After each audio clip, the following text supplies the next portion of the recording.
My pride doesn't say, ooh, I'm like, nah. Them drums is dope. Yeah. Let me do something creative over the top. You know what I'm saying? So I think for producers too, don't stifle your creativity trying with your ego. I don't care. Sometimes I'll play my own stuff. Right. Sometimes I may make something that sounds like a sample. Sometimes I may do the whole track top to bottom. Yeah. Sometimes with, a lot of the things that I have, sometimes it may be a loop that inspires something. Yeah. You just build on top of it. Just know that don't stifle your creativity and then give people their flowers for the things. I've created a lot of things a lot of different ways, but I want the world to know and I want you to know that some of those tracks and my biggest track, not even biggest track in the sense of sales, because ain't nobody even heard it. Right. But the track that was part of my most memorable moment, it was a collaboration of ours. Oh, man.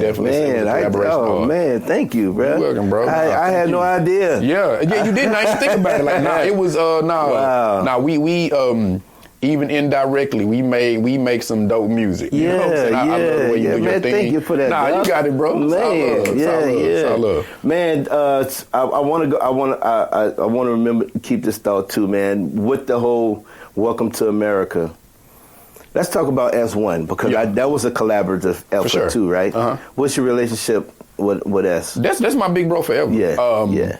I think it was a time where it was cool because me and S1's relationship is when I came back from college, I heard a few names. He was one of the names that I heard. That's when I was like, hey, I'm about 22, 23. I'm like, man, I'm going to do this. Man, that's a long time ago because I'm 41 now, but to show you the time. Yeah. And so the first beat battle I ever went to, it was my homie Ness. I forget the other dude's name. I think was it an I Standard joint? Nah, it wasn't even I Standard. It was something that a producer named Rob Victim from here, he was putting on. And so it was Rob Victim put it on. It was S1. It was a producer named Soul Wonder and my homeboy named Ness. And I think to that point, S1 had won a lot times in a row. And I think Ness ended up winning it, but I remember I was there and I just was blown away by their beats. I was blown away by just the culture because people don't know. I think it's chilled a little bit, but I think the Dallas producer culture, I will put it's big. Dallas producers against any producers. Bruh, let me tell you something. Not to cut y'all, but I'll tell you when I was working with Machine Masters and me and AG would be on the phone. And they knew they had a gang of producers up in the East and stuff. Yeah.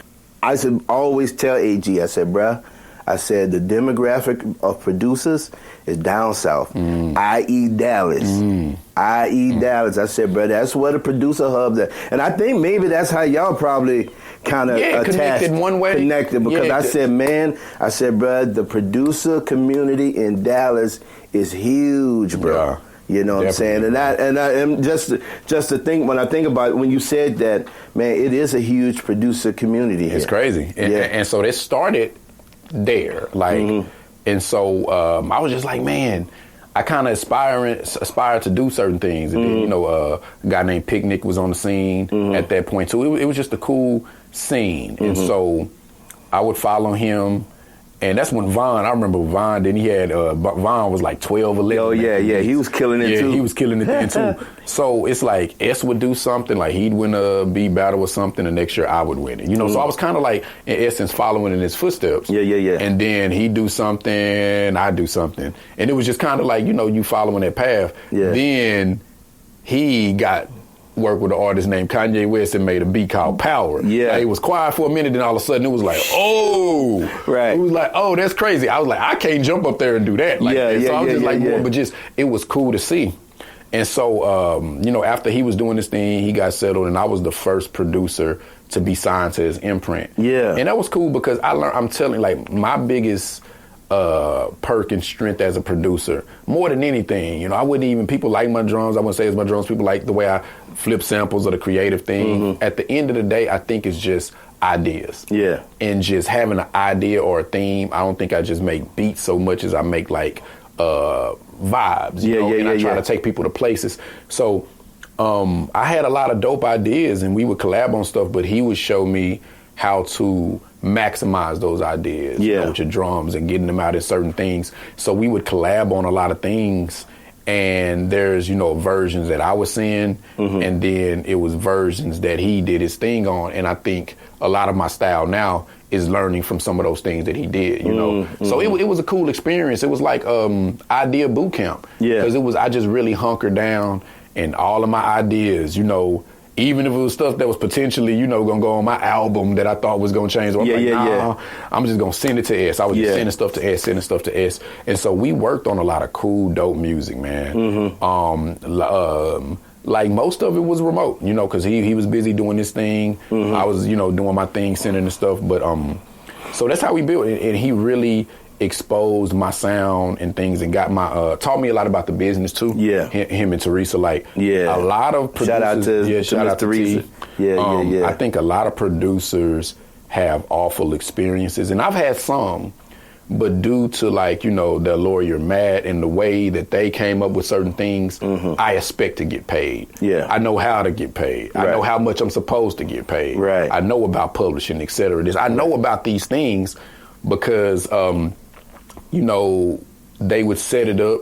They took a fair percentage, very fair. But for the most part, we would just reap the benefits of these things. And I learned a lot about the business, And so I have to give a shout out to, because before this, it's just all about access. Right. And it's any level of access that somebody is able to give you, you have to be thankful for. For sure, Because I think, even to my point now, like I tell people, my music is definitely a part of the industry, because as I'm writing my second book, I look at some of the S years, and then I look at some of the stuff post that, and what I'm doing, I've been doing a lot. When you add up, I'm like, man, I produce for a lot of people. Man, I've done a lot of things, and working with S1 and SKP, that opened up a lot of doors for my music. Yeah. I'd say that my music is a part of the industry, but I'm not. Yeah. Because my music is all up in there, working with so many people. Yeah.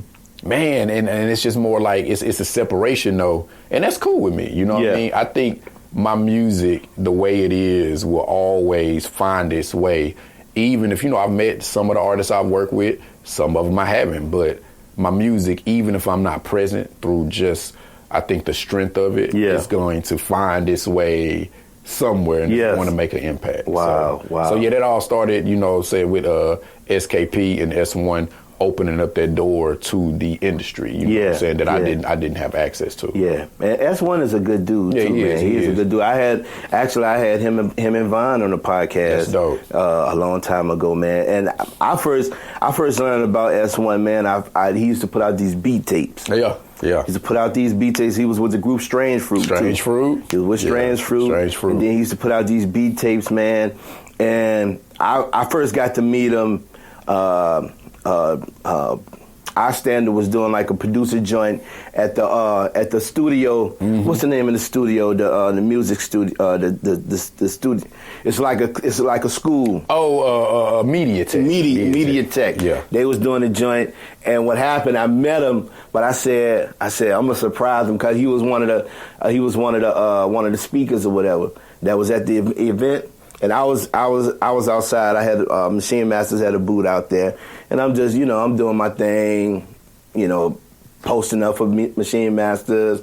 But I was playing joints too. I said, man, I'm gonna play his beat tape, and he was like, man, I don't even have that beat tape anymore. You know what I'm saying? So I think we had connected. We connected there, and then Miss Teresa, his wife, she hooked up the opportunity for me to be able to do the podcast and stuff, man. But he's a real good dude, man. Yeah, he's one of the best, man. And it's it's just when you really think about it, it was a blessing to learn in that season. Because I'm just in such a better place now. Yeah. But even then, all I cared about was placement, this, and this. So it was a very rough time for me, because I was making great music. I was working so hard. Yeah. But you got to think about it. For every idea that hit, it was about 30 that didn't. Right. It was sometimes some of the stuff, some songs maybe got to Kendrick. Right. They didn't get released. It just was a lot. It was a time where, my mind wasn't just on hey, wherever it goes. I was just I gotta this, gotta that. Right. So it was a rough time in the sense of just really, really, really. I mean, it was the grind. It was the grind of really making that happen. So it was a lot of focus on making things happen, but everything happened like it was supposed to. Right.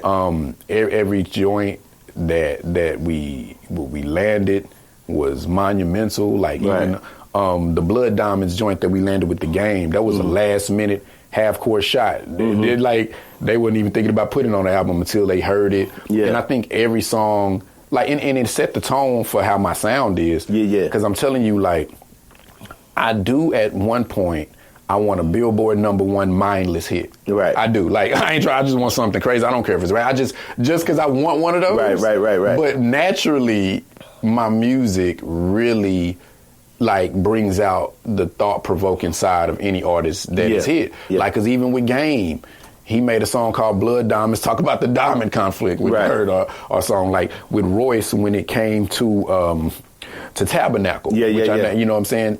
He wrote, it was his first song he wrote when he was coming out of sobriety. Right. You know, was coming out of alcoholism into sobriety, and he rapped about his son being born, him meeting Eminem, and him losing his grandma on the same day. Like, you know, that type of song. Man, like Welcome to America from Lecrae. I think either between Coming In Hot and Welcome to America, I would think that even Welcome to America is maybe his highest money track, like as far as all the syncs and placements we got. And he was talking about Welcome to America, like this song about 3 different perspectives of this country, et cetera, something. Every song that we make, I mean, I know it's some other ones, but every song that we make is like a monumental type of epic type of feel song. And like even with Welcome to America, the first sync placement that we missed on, it was going to go on the Selma album. But and it was crazy. It was a last minute no, and that's when I started learning how the industry works, because I think at the last minute, Common and John Legend said, hey, we can make a song for this. And that song ended up winning the Oscar between Ron Fest and them. But Welcome to America was in the runs for that. Yeah. And then it was just on so many monumental things. So I know of some other tracks that we've made that have also, you know what I'm saying, fits the bill of just some great songs that we created.